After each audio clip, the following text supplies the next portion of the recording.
Okay, let's unpack this.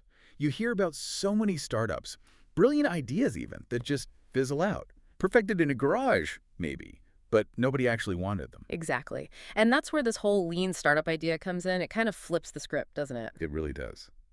Today we're diving into Eric Ries' methodology, the lean startup. It's presented as this proven way to, well, build things, businesses, products smarter, faster, and maybe crucially with less risk. What's fascinating here, I think, is how it's more than just tips. It's presented as a fundamental shift in thinking about entrepreneurship.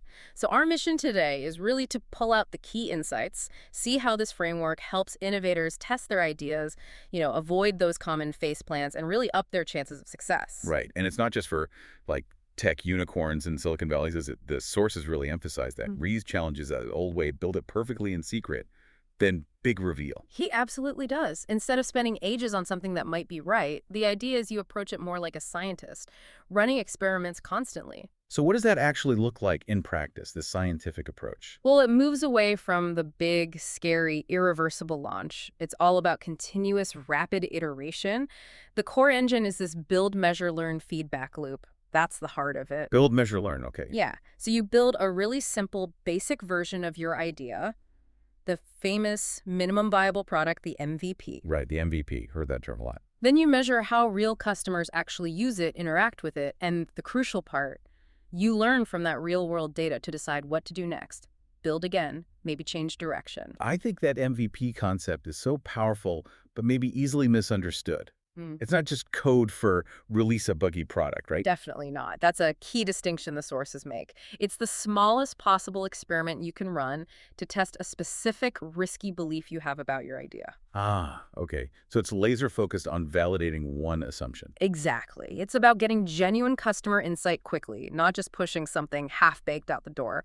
It's a learning tool, first and foremost. So finding that core assumption is key then, and building an MVP just for that. Absolutely. Like, say you're launching a niche newsletter. Your MVP might just be a landing page describing it and asking for email signups before you write a single issue. To see if anyone even cares enough to sign up. Precisely. You're testing the core demand assumption with minimal effort. Or maybe it's one pilot episode of a podcast, like you mentioned earlier, really focusing on measuring engagement and feedback. And that feedback, that measurement, that's what powers the learn part. This feels like where the real transformation happens. What if the data says, nope, you were wrong? That's where the pivot comes in. And it's not just randomly changing things. Right, pivot gets thrown around a lot too. It does. But a lean startup pivot is specific. It's a structured course correction. You're testing a new fundamental hypothesis, maybe about your customer segment, maybe about the problem you're solving, maybe the core features. The data from your last experiment should point you there. So it's deliberate, based on evidence, not just panic. Exactly. And this whole iterative process, this cycle, it saves huge amounts of time and money. But maybe more importantly, it stops people getting locked into an idea just because they love it, even if customers don't.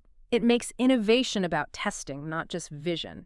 And the sources really stress how wide this applies, don't they? Not just startups. Oh, completely. A side project, a new initiative in a big company, even improving an existing service. Right. The principles are the same. Stay flexible, focus relentlessly on the customer or the user, and see failures as just data, really valuable data. Yeah, that reframing of failure is huge. It's feedback. If we connect this to the bigger picture, the core message feels quite profound, actually. Success isn't really about nailing the initial idea perfectly. It's about committing to that cycle, testing, learning, improving, constantly. Real innovation kind of bubbles up from that relentless adaptation, treating every step like an experiment. So what does this all mean for you listening? Think about a goal you have, a project you're starting, or maybe one you've put off. Yeah. How could you apply this build, measure, learn idea? That mindset of staying adaptable, really listening to feedback, whether that's from customers, users, or even just your own results. How could that help you move forward? Maybe with less fear and more actual learning. Yeah, consider it an invitation. Bring that kind of experimental, data-driven approach into whatever you're working on. Keep building, keep measuring. And definitely keep learning. Absolutely. Keep growing. I'll catch you next time.